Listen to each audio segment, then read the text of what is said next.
Representative Pike, welcome. Thank you, Chair Short. I really appreciate your early consideration of this bill in this part of the session.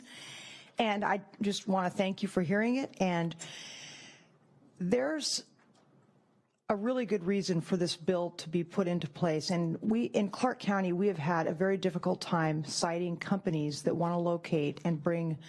We've had 4 companies just in the last 3 years that wanted to bring a total of 7,500 new living wage jobs.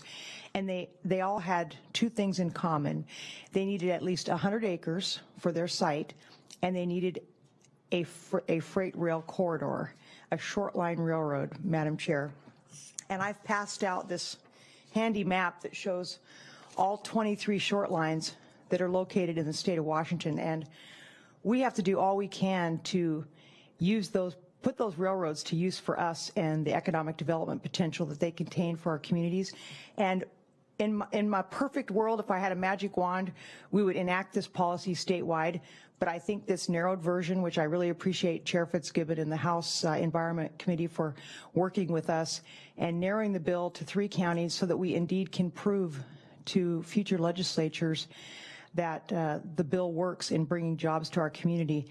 And you may, and with all due respect, you may hear from FutureWise today, and they're probably going to tell you the sky's going to fall if we enact this policy, but I don't think that's going to happen. I think quite the opposite, and it will have a limited effect on agricultural land because there's only so much land that's available along these shortline railroads. So I would just ask you to please move this bill out, and I'm really proud of the fact that with the help of House Democrats, we were able to move it out of the House floor with 83 votes. So that's a big deal.